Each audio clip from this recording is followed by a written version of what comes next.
Halo semuanya, selamat datang di podcast Pop Mas Happy bersama saya Nabila Salsabil dari Kastrat DPP Pop Mas Happy yang akan menjadi host di podcast kali ini. Di episode kedua ini, kita akan mengangkat tema mengenai reforma agraria untuk kedaulatan pangan. Dan saya tidak sendiri karena saya akan ditemani oleh Mas Marlan dari Serikat Pertanian Indonesia. Halo Mbak Nabila, selamat malam. Selamat malam teman-teman semuanya. Oke, Mas, kata orang nih Mas, tak kenal maka tak aruf. Nah, maksudnya kenalan gitu Mas. Bisa nih Mas cerita-cerita sedikit gitu mengenai sejarah singkat kehidupan Mas dari kuliah mungkin sampai bisa menduduki jabatan sekarang. Wah, kirain dari kecil ya. Jadi kita cerita. Kalau dari kecil juga boleh Mas. Jadi nanti kita podcastnya ya. Nanti kita podcastnya sampai 2 jam gitu boleh Mas. Baik. Selamat malam teman-teman semuanya. Kenalkan, nama saya Marlan Ivan Trilase. Sekarang seperti yang sudah disampaikan oleh Mbak Nabila tadi, saya ini staf di Serikat Petani Indonesia, atau disingkat SPI, di pengurus pusatnya. Nah, kalau untuk kenalan sebenarnya ya saya dari Sumatera Utara, aslinya dari Nias. Jadi saya ini petani di Nias. Di sana tanam pisang, tanam apa juga, sawah juga iya. Nah, saya tergabung dengan SPI ini sejak kuliah sih sebenarnya. Saya kuliah di Medan itu sekitar tahun 2012, jurusan ilmu politik. Jadi agak heran sih ya, saya sebagai anak politik, saya latar belakang petani jadi anak politik. Bener tuh Mas, kayak agak gitu Mas, ilmu politik kok ke petani gitu. Ya, karena memang petani juga harus paham politik ya. Jadi iya. Kan, jadi saya di politik, kemudian aktif di DPW SPI Sumatera Utara di wilayahnya, pengurus wilayah. Kemudian 2017 saya ditugaskan untuk membantu tugas-tugas di pusat. Jadi sejak 2017 saya ke Jakarta membantu tugas-tugas di SPI pusat. Selain itu, kalau di SPI pusat saya di bagian pemuda, bagian pendidikan petani, ideologisasi petani, tentang keorganisasian juga saya bantu. Dan selain aktivitas di organisasi juga ada aktivitas pendidikan juga. Sekarang saya ditugaskan organisasi untuk lanjut pendidikan lagi. Berarti sekarang sudah sedang menempuh S2 ya Mas? Iya, gitulah. Organisasi SPI menugaskan saya untuk lanjut S2 lagi di Universitas Indonesia. Ngambil jurusan apa nih Mas?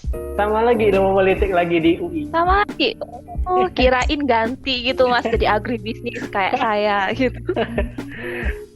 Memang ini sih, karena juga syarat organisasi ya, karena ya kalau udah bicara tentang pertaniannya pasti luas ya, tidak hanya bicara tentang menanam tapi bicara tentang pupuk, bicara tentang kebijakan, dan kita organisasi memandang perlu kader-kader organisasi untuk belajar, punya studi belajar yang banyak, termasuk untuk urusan kebijakan, urusan politik, hukum, ekonomi, gitu Mbak. Baik Mas, mengenai podcast kali ini Mas, kan temanya tentang reforma agraria untuk kedaulatan pangan. Ya. Nah, jadi kita nih akan mengomong sedikit tentang sejarah singkat reforma agraria sampai ke isu-isu yang berada di yang mengenai reforma agraria gitu. Boleh nanya nih Mas, sejarah singkat dari reforma agraria tuh gimana sih Mas sampai terbentuk ada kata-kata reforma agraria gitu? Sebenarnya lagi isu reforma agraria lagi menarik ya. Selain juga sekarang pemerintah lagi fokus bicara reforma agraria, konflik petani juga meningkat. juga memang karena ini bulan petani, Hari Tani Nasional kan, tanggal 24 September. Kita beberapa hari lagi akan merayakan itu. Nah sebenarnya kalau untuk reforma agraria bicara sejarahnya panjang sih Mbak ya. Itu beberapa referensi aja cukup banyak. Tapi misalnya yang paling banyak menjelaskan ini Pak Gunawan Wiradi, mungkin Mbak juga tahu dan teman-teman lain juga tahu karena dia juga ilmuwan reforma agraria sih, kamusnya reforma agraria lah dia itu. Nah bisa dibilang begitu. Iya. Nah memang ada tahap dari zaman Yunani kuno, karena memang bisa di reforma agraria ini bisa dilacak sejak zaman Yunani sih, dari pemerintahan Solon 594. Itu sudah mulai ada bicara reforma agraria yang tujuannya pada saat itu adalah mencoba mengantisipasi terjadi pemberontakan rakyat atau para petani kecil pada saat itu kepada para bangsawan. Jadi ada memang upaya-upaya pada saat itu, dan salah satu solusinya adalah reforma agraria. Mungkin tidak seperti reforma agraria yang kita pahami sekarang, tapi beda. Nah itu juga berlanjut di era Romawi sebelum Masehi 134 tahun. Dan yang memang paling nampak itu di zaman ini, Revolusi Perancis. Revolusi Perancis juga tahun 1789 ini juga momen penting dalam sejarah gerakan reforma agraria, di mana pada saat itu kepemilikan tanah oleh para bangsawan atau bahasa teman-teman feodal ya Pak, itu dihancurkan oleh para petani kecil gitu, para buruh. Nah ini juga berlanjut di tahun 1920-an di zaman era Rusia. Revolusi Rusia sih sebenarnya juga terjadi. Tapi memang agak bedanya kalau di Rusia ini sangat identik dengan pendekatan yang komunis ya, karena di sana itu sangat komunis pada saat itu ya. Jadi hak kepemilikan pribadi dihapuskan, kemudian penguasaan tanah absente dilarang. Nah itu terjadi. Dan memang kalau sekarang sih reforma agraria ini sangat identik, kalau secara kata-katanya sebenarnya identik dari kata-kata Latin sih sebenarnya. Orang-orang Amerika Latin Kuba. Reforma itu kan bahasa Indonesianya pembaharuan ya. Pembaharuan agraria itu bisa tanah, bisa air. Jadi kayak pembaharuan kepemilikan tanah sih sebenarnya. Jadi kalau bicara bahwa sejarahnya cukup panjang ya, dan kalau kita cerita tentang itu saya pikir saya juga tidak terlalu ahli seperti yang teman-teman bayangkan. Tapi kalau kita cerita itu mungkin 1 hari, 2 hari, 3 hari pun nggak selesai sih sebenarnya. Kalau bicara sejarah. Gitu Mbak. Oke Mas. Ngomong-ngomong nih Mas, tadi kan Mas latar belakangnya itu ada mengenai petani ya Mas. Berarti kira-kira Mas sudah lumayan lah ilmunya tentang pertanian di Indonesia ya Mas. Apalagi Mas juga punya ilmu politiknya. Kalau gini Mas, kondisi reforma agraria di Indonesia saat ini apakah sudah bagus gitu Mas? Apakah sudah sesuai dengan tujuan reforma agraria sendiri atau bagaimana menurut Mas? Sebenarnya sebelum mungkin pertanyaannya kita coba rubah, bukan bagaimana kondisi reforma yang sudah bagus, tapi kalau kita bicara sejarahnya mungkin kita lihat bagaimana nasib petani sebenarnya di Indonesia itu. Kita akan seperti itu untuk mempertanyakannya. Iya. Bagaimana nasib petani? Karena reforma agraria itu sebenarnya solusi atas persoalan yang dihadapi petani. Nah, kalau bicara tentang bagaimana nasib petani, bagaimana nasib masyarakat desa, bagaimana nasib pertanian kita di Indonesia ini, mungkin teman-teman sudah tahu lah ya, apalagi kalau orang tuanya juga petani, orang punya keluarga petani, ya bisa dilihat dari sudut pandang ekonomi sejahtera tidak, dan daripada sudut pandang politik berdaulat tidak gitu.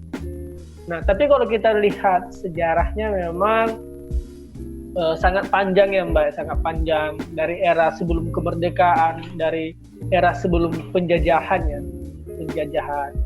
Nah, memang sejak awal, apalagi Indonesia ya dikenal sebagai negara agraris, jadi masyarakatnya itu melihat pertanian tidak hanya urusan ekonomi, tapi sudah menjadi kebudayaan. Jadi dari dulu kita itu petani. Nah, situasi pertanian di Indonesia ini memang sejak dari awal itu tidak menguntungkan para petani, Mbak. Itu tidak menguntungkan para petani. Karena lahan atau sumber-sumber agraria, misalnya seperti tadi tanah, air, itu tidak bisa dengan leluasanya diakses oleh para petani.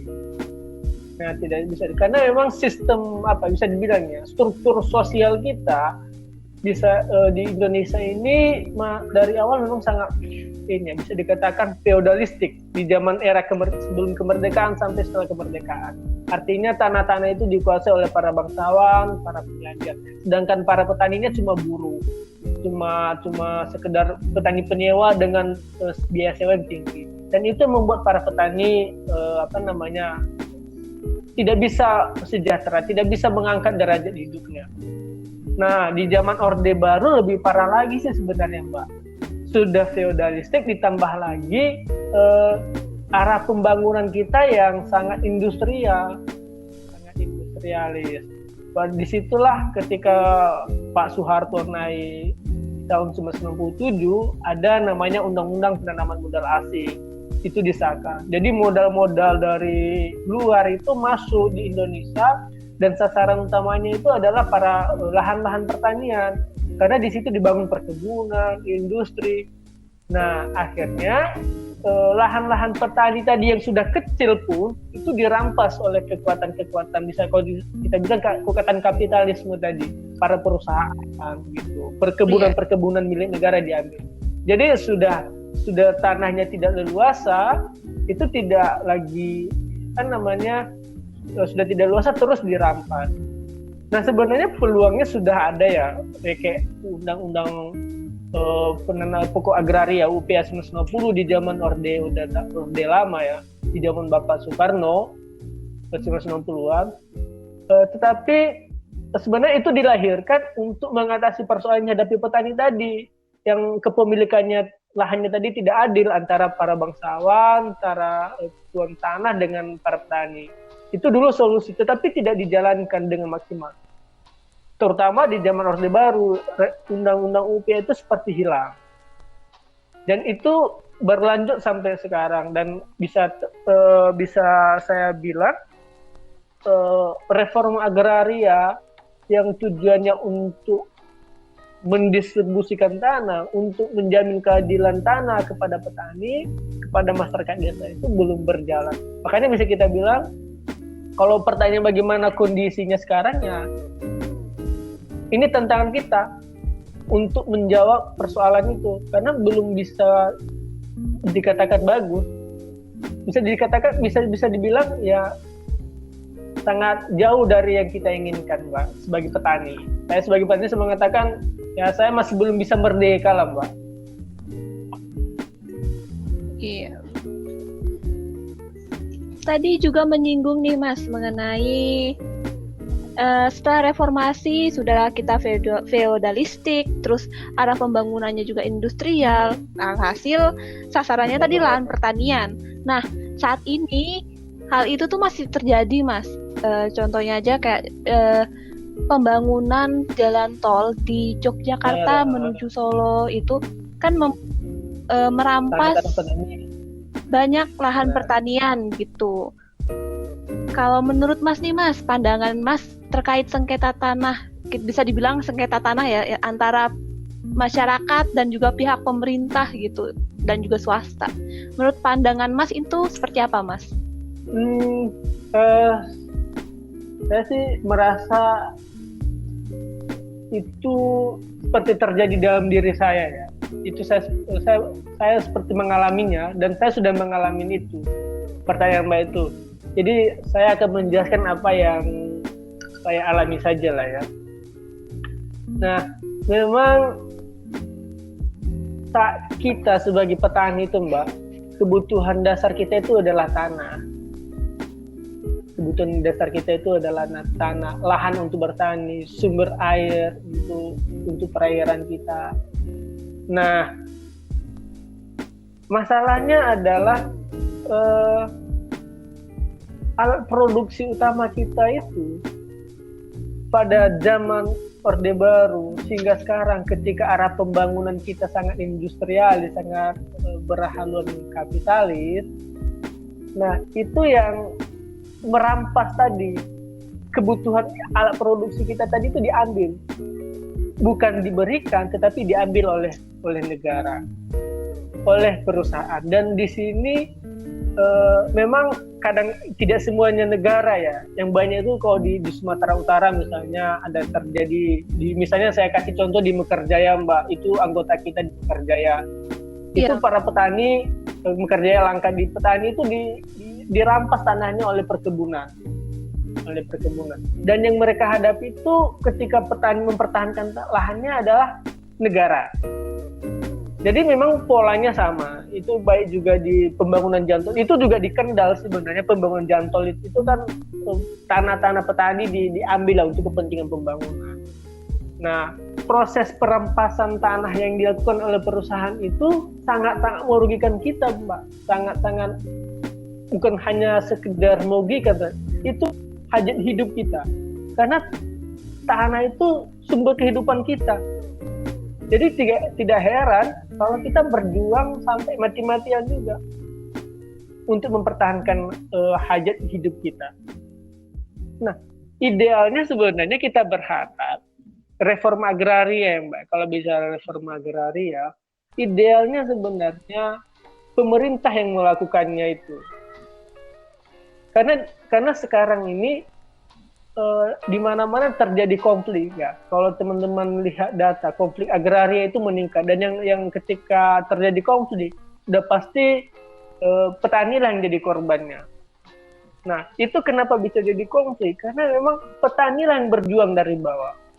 Seperti saya bilang tadi, idealnya reforma agraria itu, distribusi tanah itu pemerintah lah yang melakukannya. Ketika pemerintah yang melakukan reforma agraria, maka tidak ada persoalan konflik. Nah, itu tidak dijalankan oleh pemerintah. Bahkan pemerintah seperti saya sampaikan tadi menjadi lawan dari masyarakat, menjadi lawan dari para petani. Kalau Mbak nanya pandangan saya bilang kejadian itu menghancurkan kehidupan kita, Mbak. Menghancurkan kehidupan kita para petani. Upaya perampasan tanah, perampasan sumber-sumber agraria yang dilakukan oleh swasta, perkebunan, perusahaan kayak pabrik kemarin itu, pabrik semen, itu adalah upaya untuk menghilangkan kehidupan kita para petani. Upaya itu sebagai upaya untuk menghapuskan sumber-sumber kehidupan kita para petani. Dan saya ingatkan bahwa petani itu berjuang demi kehidupan dan makan semua rakyat Indonesia. Karena tidak ada petani, tidak ada pangan, Mbak. Tidak ada pangan, tidak ada kehidupan, kan? Gitu. Iya, benar sekali, Mas. Sebenarnya ya, Mas, kalau mungkin ya, Mas, dari kacamata pemerintah itu seperti sebuah dilema antara hajat hidup petani dan juga pembangunan. Mungkin, nah tapi fokusnya pemerintah itu lebih ke pembangunan dibandingkan hajat hidup petani. Dari yang saya tangkap seperti itu ya, Mas. Bagaimana sih cara yang tepat, salah satu cara yang tepat untuk pemerintah kira-kira agar kedua hal itu seimbang mendapatkan perhatian dari pemerintah. Sedangkan reforma agraria sendiri itu pun dicanangkan oleh pemerintah juga gitu loh, Mas. Tapi kesannya malah hanya petani sendiri yang bekerja untuk mengambil hajatnya dia gitu. Itu pertanyaan penting sih, Mbak. Itu pertanyaan penting yang sering kita hadapi, yang sering dipertanyakan sama kita. Terutama ketika kita berbicara kepada pemerintah. Saya bilang begini, kita bilang begini. pemerintah itu, kami ini cuma butuh satu aja, butuh pemerintah itu percaya sama kita. Percayanya tidak bahwasanya kita itu tidak hanya mengatasi persoalan kehidupan kita sendiri, tetapi pertanian itu melalui jalan pertanian kecil, melalui para petani-petani ini, itu bisa membangkitkan ekonomi bangsa. Jadi kekhawatiran negara sebenarnya adalah persoalan ekonomi negara sebenarnya. Kalau dikasih ke petani, takutnya petani ini nggak mampu, mending dikasih ke perusahaan. Nah itu sebenarnya kekhawatiran pemerintah aja. Toh pada kenyataannya petani kecil itu mampu sebenarnya. Kita ini mampu untuk membangun ekonomi bangsa ini. Kedaulatan pangan itu solusi sebenarnya, Mbak. Solusi misalnya seperti inilah. Ini sekarang ini apalagi masa pandemi, apa yang jadi persoalan kita? Persoalan anak-anak muda ini, saya anak-anak muda ini. Persoalan kita sederhana saja, Mbak. Ini kita menghadapi satu ancaman pengangguran, ancaman kelaparan, ancaman kemiskinan. Dan itu kan adalah potensi akan meruntuhkan ekonomi negara. Nah, solusi satu-satunya yang kita bisa punya adalah hanya melalui jalan pertanian, Mbak. Tapi bukan pertanian berbasis perusahaannya, tapi memang pertanian yang mana di situ diberdayakan adalah para petani-petani tadi, anak-anak muda tadi disuruh bertani. Di situ bisa menopang ekonomi, itu bisa mengurangi pengangguran. Jadi sebenarnya sederhana saja, Mbak. Negara itu butuh percaya sama kita, gitu, Mbak. Iya, benar banget ya, Mas. Sebenarnya yang sangat dipermasalahkan adalah perekonomiannya itu ya, Mas.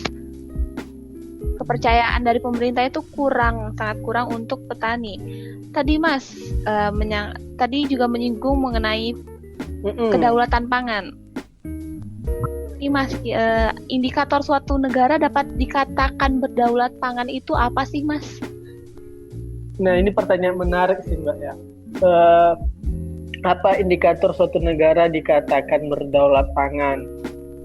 Nah, di undang-undang kita ini sebelum kita bicara tentang apa indikator, apa itu kira-kira kedaulatan pangan. Undang-undang kita nomor 18 tahun 2015 tentang pangan, kedaulatan pangan itu hanya didefinisikan sebenarnya bagaimana cara pangan itu diproduksi. Tapi harus diingat sebenarnya kedaulatan pangan itu juga bagaimana subjek atau petani yang memproduksi itu bisa hidup sejahtera.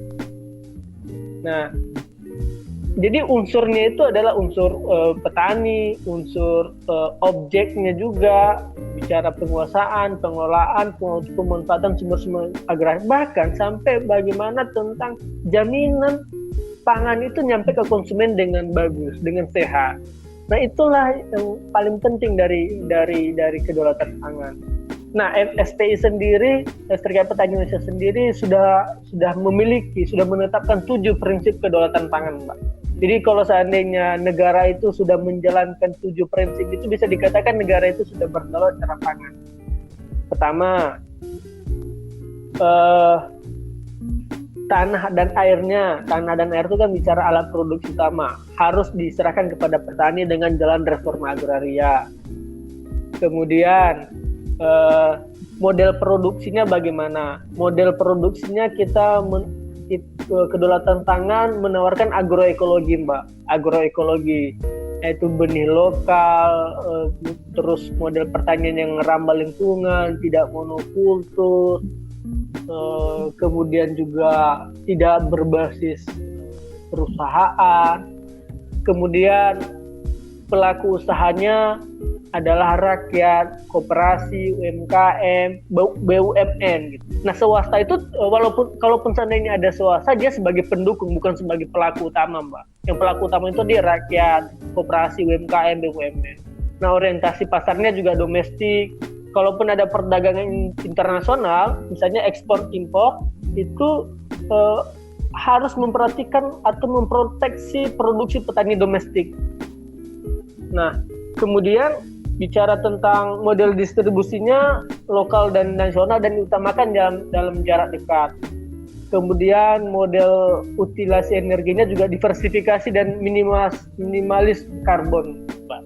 Jadi itu prinsip-prinsip, ketika prinsip-prinsip itu terpenuhi, maka bisa dikatakan negara itu bisa berdaulat atas pangannya sendiri, Pak. Gitu, Mbak. Oke, Mas. Jadi berarti kalau di antara ketujuh prinsip itu cuman terpenuhi 6 prinsip aja, berarti masih belum dikatakan berdaulat pangan ya, Mas? Begitu, tidak memenuhi persyaratan kedaulatan pangan tadi. Tapi memang ini kan idealnya, Mbak ya. Ini ideal, tapi minimal kita ada upaya menuju situ, ada upaya untuk menuju. Misalnya pertama kita selesaikan dulu persoalan tanah dan airnya distribusi. Gini, Mas. Saya mau nanya nih, kan saya anak muda ya, Mas. Tapi saya masih bingung gitu. Gimana sih cara mewujudkan reforma agraria? Gimana sih saya sebagai anak muda untuk membantu tercapainya reforma agraria dan juga kedaulatan pangan? Kira-kira, Mas, apa sih yang harus kami lakukan, anak muda lakukan untuk mencapai hal tersebut? Kedua hal tersebut. Ini pertanyaan yang sering disampaikan ke kita ya. Pertama ke saya karena saya pemuda sebagai petani, ketika berdiskusi teman-teman ini pertanyaan penting. Sebenarnya banyak cara, Mbak, tidak hanya 1, 2, atau 3. Tapi saya selalu menanggapinya begini, Mbak.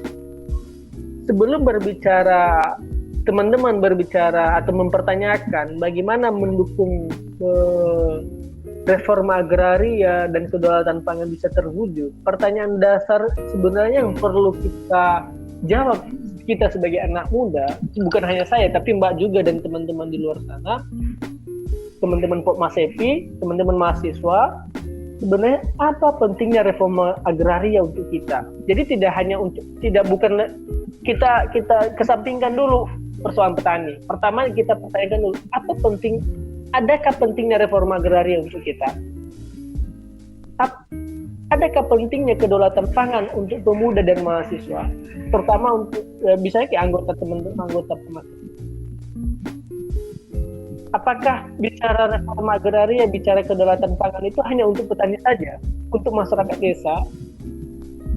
Dan karena kalau teman-teman hanya melihat reforma agraria, kedaulatan pangan sebagai kepentingan para petani, bukan kepentingan anak muda juga, maka yang muncul itu sebenarnya cuma sekedar empati, Mbak. Empati, simpati, dukung empati, dukung simpati.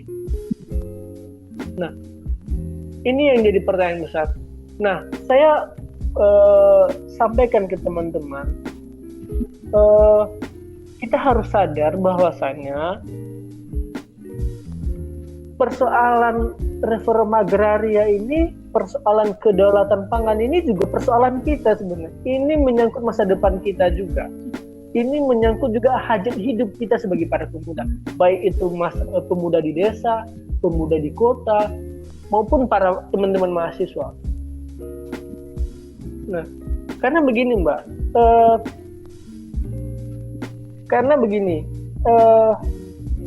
Teman-teman tentu setelah tamat kuliah, teman-teman ingin punya pekerjaan. Setelah setelah tamat kuliah pasti, bahkan saya juga berpikir teman-teman sendiri ingin punya rumah, kedepannya ingin punya apa.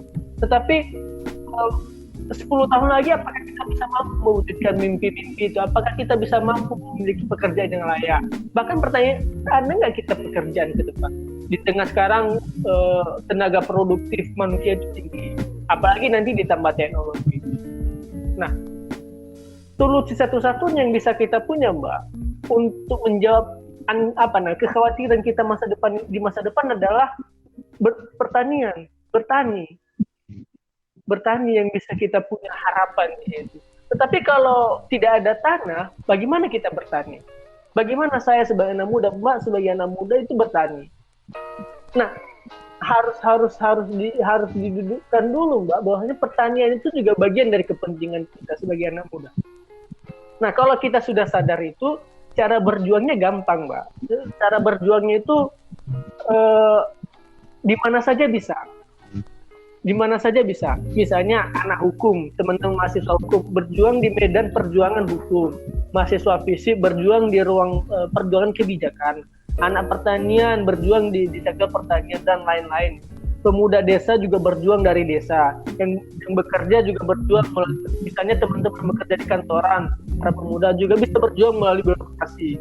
Yang misalnya ada pemuda juga di anggota DPR bisa berjuang di ruang-ruang perdebatan legislatif. Semua berjuang, Mbak.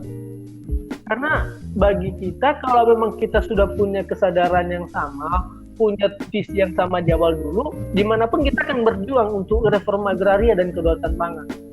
Nah, karena saya tidak akan nyuruh teman-teman jadi petani semuanya, kan teman-teman kan punya target masing-masing sebagai anak ekonomi, fokus di sini, fokus di situ. Tapi karena urusan pertanian ini urusan yang kompleks, semua teman-teman bisa berjuang melalui kemampuan teman-teman sendiri di mana teman-teman berada. Jadi di mana semua tempat adalah arena perjuangan, Pak. Ya saya percaya sih anak muda kreatif dan punya semangat juangnya. Tapi kalaupun teman-teman mau gabung dengan SPI kan alangkah lebih bagus juga, Mbak. Amin. Siapa tahu ya Mas saya bisa bergabung dengan bisa, SPI. Mbak. Nanti kita berjuang dari SPI juga. Siap, Mas. Kalau jodoh di SPI, wah alhamdulillah. Insyaallah terus terbuka pintunya, Mbak. Oke Mas, nanti bisa lah habis ini saya tanya-tanya sama Mas mengenai cara masuk ke SPI gimana sih gitu. Oke, berarti Mas dimanapun kita, apapun kita nantinya bisa tetap memperjuangkan reforma agraria dan kedaulatan pangan. Jadi apapun kita pekerjaannya, tapi tetap satu visi punya gitu ya Mas. Punya kesadaran dulu, Mbak. Kita sadar dulu, ini tidak hanya kepentingan petani, tapi ini untuk kepentingan kita juga. Iya. Karena kalau nggak ada pertanian, kita juga akan susah semua ya. Misalnya kayak gini, kalau kita menyerahkan, oke lah bicara pangan bisa aja diserahkan ke negara melalui perkebunan atau, tapi harus diingat juga ada ancaman lain. Ancaman itu adalah pertama kesehatan makanan. Karena kalau udah bicara perkebunan, pasti orientasinya adalah orientasi ekonomi ya, tidak peduli bagaimana jaminan kesehatan, yang penting banyak produksi. Sama yang paling penting, mungkin teman-teman anak muda paling sadar inilah, adalah bicara tentang perubahan iklim. Ini sebagai ancaman di mana-mana, kita sadarin ini. Bisa kita lihat di Eropa, kemudian sekarang musim dinginnya terlalu dingin, ketika di sini kita sering mengalami musim kering, perubahan iklimnya tidak menentu. Dan bisa kita katakan 5 atau 10 tahun lagi ini masalah serius yang kita hadapi, dan solusi satu-satunya, Mbak, adalah pertanian. Jadi sangat besar ini Mas. Peran pertanian ini untuk kehidupan kita sebagai anak muda, Mbak. Oke, Mas.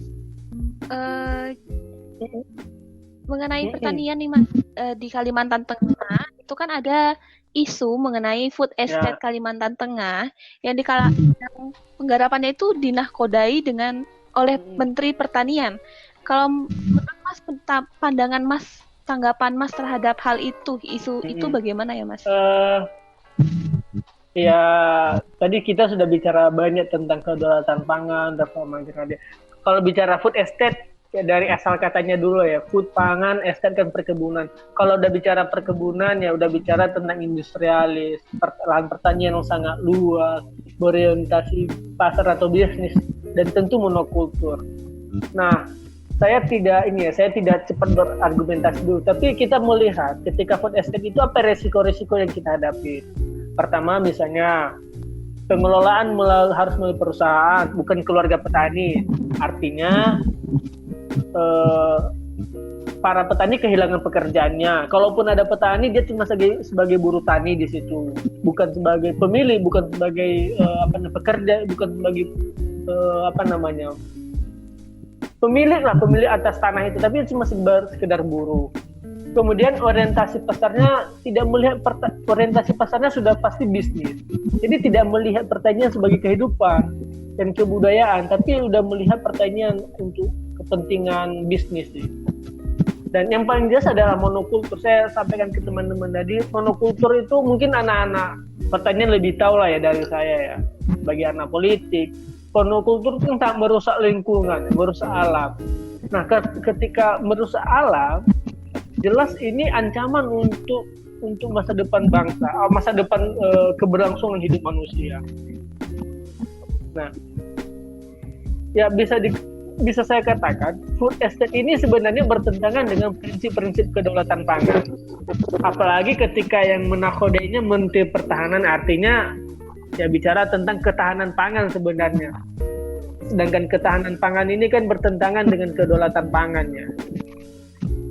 Jadi harus dipahami bahwasanya kedaulatan pangan itu adalah konsep alternatif untuk membangun bangsa ini dari ketertinggalan, kemiskinan, kelaparan, pengangguran, perubahan iklim dan lain-lain secara adil dan bersahabat dengan alam. Begitu, Mbak. Oke, Mas. Makasih ya, Mas. Ada lagi nih, Mas. Oke, Mas Marlan, mengenai kegiatan ekspor impor, apalagi masalah saat ini di tengah pandemi corona ini terjadi pembatasan ekspor dari beberapa negara, sehingga negara Indonesia juga merasa kesulitan untuk mengimpor barang-barang pertanian. Nah, menurut pandangan Mas mengenai kegiatan impor di Indonesia itu bagaimana sih, Mas? Apalagi Mas ini termasuk anggota di salah satu organisasi petani di Indonesia. Nah, ini pertanyaan penting ya. Bagaimana pandangan kita sebagai petani, sebagai organisasi tani terkait impor pangan yang masih sering terjadi di Indonesia, yang sering terjadi. Saya tekankan di awal, Mbak, siapa yang menguasai pangan itu dialah yang menguasai dunia ini. Bangsa kita ini tidak bisa tergantung terus-menerus dengan impor pangan, karena itu akan menyangkut nasib bangsa ini, menyangkut kedaulatan bangsa ini. Jadi bisa nanti suatu saat kita ini diproteksi impornya, kita yang terancam. Itu yang pertama. Kedua, impor pangan ini sangat berbahaya untuk para petani, Mbak. Kebijakan pemerintah melakukan impor pangan sangat berbahaya untuk petani. Kenapa? Produk-produk pertanian yang datang dari luar itu sangat menghancurkan pasar atau menghancurkan harga produk petani kita. Dan ketika hancur, ketika cabai, tomat, kol, apalagi kangkung, para petani itu tidak laku, maka disitulah terjadi situasi di mana petani berhenti jadi petani. Dan jelas ketika berhenti ya mereka tidak akan mau bertani lagi dan tidak ada lagi memproduksi pangan. Nah itu jadi masalah pandangan kita ya terhadap impor pangan itu. Makanya kita tekankan kepada pemerintah, kalau maupun impor harus dilihat dulu persoalan produksi lokal kita. Pemerintah itu harus melindungi produk atau petani lokal itu. Namun ini kita kemarin lagi diskusi ini kemarin. Undang-undang kita memang kita tidak bisa bilang pemerintah sepenuhnya tidak mendukung ya. Pemerintah juga menjalankan proteksi terhadap petani kita, para produk petani. Tetapi sistem ekonomi kita yang sangat liberal, itulah yang jadi masalah kita sekarang ini. Itu jadi masalah juga, di mana kebijakan kita masuk ke dalam World Trade Organization WTO, satu lembaga internasional, itu menjadi ancaman. Itu bukan ancaman sebenarnya, itu telah nyata-nyata juga menghancurkan kedaulatan negara kita untuk melindungi para petani. Maksudnya begini, kita kan sekarang ini sudah tergabung dalam WTO. WTO ini lembaga ini, World Trade Organization ini lembaga internasional yang dimana seluruh negara berada di dalamnya. Nah, WTO ini ternyata kerjanya dia ini sangat apa namanya ya? Kalau bahasa kita sih sebenarnya sangat membunuh para petani. Kenapa? Dengan kesepakatan ekonomi yang dibangun pemerintah atau negara-negara di WTO ini, maka negara itu kehilangan kedaulatannya untuk melindungi petani. Misalnya saya kasih contoh kasus Mbak ya. 2000 berapa ya kalau nggak salah, 2018 ada satu undang-undang kita itu yang mengatakan bahwasanya salah satu produk pertanian itu tidak boleh diimpor karena kita sanggup memproduksinya. Tetapi Brazil melakukan gugatan ke WTO, ke World Trade Organization, dan kita kalah dalam gugatan tersebut, dan kita negara dipaksa untuk menghapus regulasi tentang itu,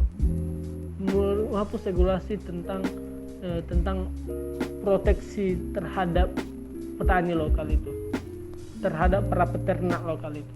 Dan kita malah didenda dengan beberapa miliar dolar pada saat itu. Nah, artinya tidak hanya juga semata-mata karena keinginan pemerintah, tetapi keterlibatan kita di World Trade Organization dan perjanjian perdagangan internasional lainnya itu membuat impor itu tidak bisa dihindari di Indonesia. Makanya solusi kita kan selalu mengatakan SPI, para petani dan La Via Campesina itu Indonesia harus keluar dari WTO. WTO harus keluar dari pertanian. WTO tidak boleh terlibat dalam pertanian. Kalau WTO masih terlibat dalam pertanian, maka impor pangan itu tidak bisa dihindari lagi. Ini jadi masalah kita bersama, Mbak. Jadi impor pangan itu sangat merugikan para petani, merugikan kita, merugikan saya dan para petani yang lainnya, Mbak. Kira-kira gitu sih, Mbak. Siap Mas Marlan, terima kasih kembali untuk Mas Marlan karena sudah bersedia menemani saya dalam podcast kali ini. Baiklah Mas Marlan, sebagai penutup mungkin Mas Marlan ingin memberikan beberapa kata untuk para pendengar kita kali ini. Baik, Mbak Nabila, terima kasih. Udah hampir 1 jam juga. Terima kasih diskusi malam ini. Terima kasih kepada kawan-kawan Pomasepi. Semoga apa yang kita bahas, kita diskusi malam ini bermanfaat untuk kita semuanya. Kalimat terakhir dari saya, tanpa petani kita bukan apa-apa. Tidak ada pangan, tidak ada kehidupan. Hidup petani, hidup mahasiswa. Baik, Madabila, saya izin pamit ya, izin menutup diskusi kita ini. Terima kasih. Oke teman-teman, untuk closing statement dari saya, ingatlah, kita sebagai pemuda itu perlu menyadari pentingnya kedaulatan pangan bagi kita semua. Apapun pekerjaan kita, posisi kita, mau memilih apapun pekerjaan kita itu memiliki satu visi yang sama, yaitu mewujudkan kedaulatan pangan. Untuk menutupi episode kita kali ini, marilah kita jargon bersama-sama. Salam profesi, salam profesi, salam profesi. Popmasepi Jaya. Terima kasih. Wassalamualaikum warahmatullahi wabarakatuh.